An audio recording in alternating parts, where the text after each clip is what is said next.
Hello everyone, welcome to my YouTube channel, My Life as Winnie. If you're new here, thank you so much for stopping by.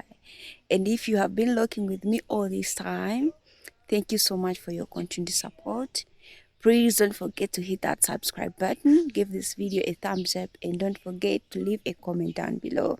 So let's talk about updates. On June 16th, I officially started my first job since moving back to Uganda from Turkey.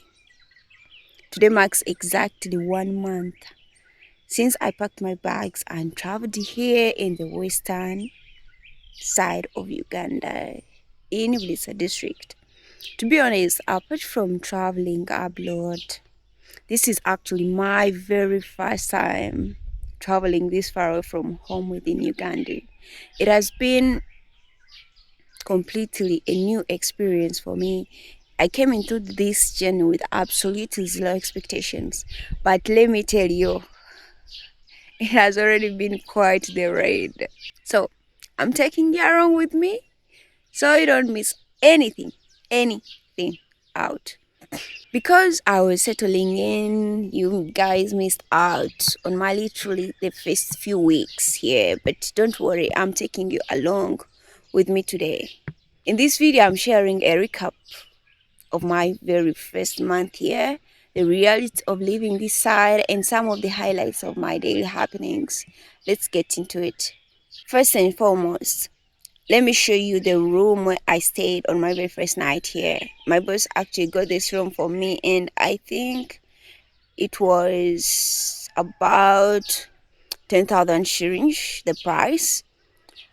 To be completely real with you guys, I barely slept that night. Actually, I managed to catch a little bit of sleep towards the morning, but at first it was pure survival mode, and that's because the room was hell hot. It was so damn hot, and the heat was just intense, and my body was not used to it. No fan inside the room, so I was unable to sleep. Aside from the heat, my mind was racing. I remember sitting there and calling one of my friends just to talk through it. The truth is, I wasn't 100% sure of what kind of job I was working into.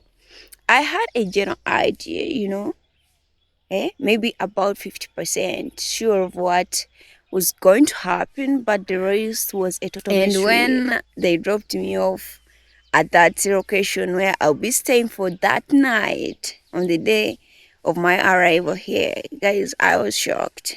And if I'm being completely honest, I was scared. I was scared and excited, like, this is something new, this is a new chapter, and I didn't know where it's going to take me, like, not expectations, like I said, but that feeling, you're like, I gotta do this, I can do this, I'll be able to manage, all that you tell yourself when you're starting something new. I'll get through this, you know so that's how it was. The next day, it was actually time to start the work I was called for. Like I told you guys, I had the job description, I knew the requirements, and when I arrived, the work was exactly what they said it would be. But inside, I had this weird burning feeling in my stomach. It made me feel like I wanted to throw up. I wasn't actually sick, but you know that feeling where you're just of you're fine, but not completely fine. That was me the whole morning. Then came lunchtime, and guys, the culture shock hit me hard. The food culture here is totally different from how we eat in the central. Back home, if there is only one plate available, people will bowl more plates so that everyone can eat comfortably. But here, hundreds of people were sharing from one massive plate. It was like new to me because I had never seen it before. It completely caught me off guard. I was just standing there like, what's going on here? But I just let it go. In Uganda, you have a saying, "Wogende bulyambwa na woyiga okulyembwa." They served me a plate of food, rice, beans, and chowder. That's what I ate. I never eaten chowder before. It was my first time having it. Yeah, I love rice and beans, but in the way they are cooked here, it's different. Like different from the way they are cooked in the central, like almost everything. So when I saw that, I was like, Winnie, this is the kind of food you're going to be eating every day, every single day.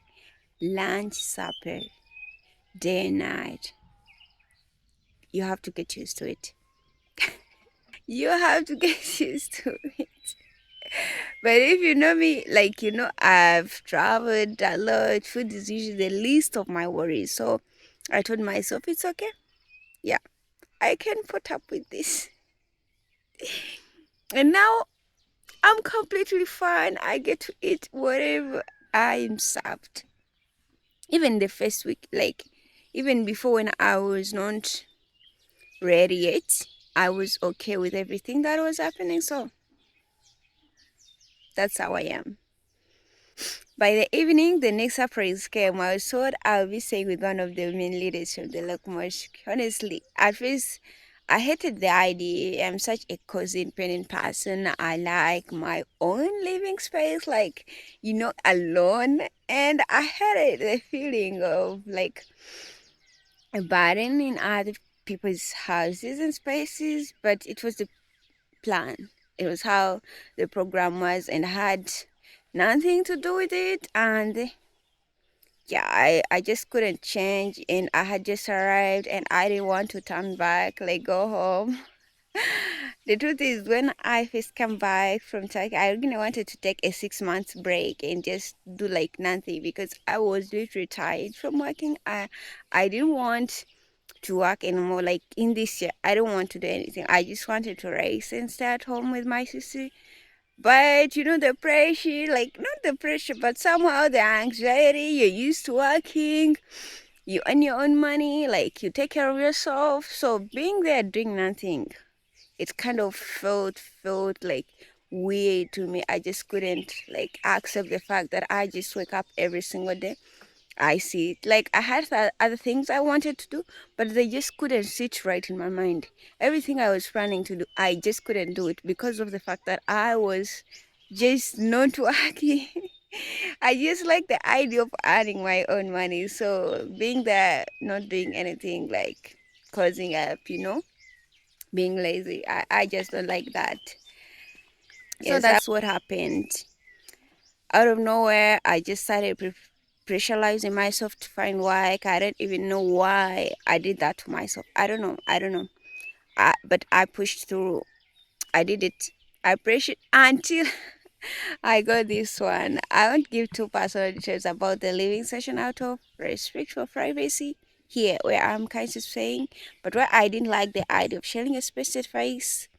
Looking at me now, as I speak to you right now, as right now, I'm actually okay. I'm very comfortable and I like it that I gave myself a chance to experience this.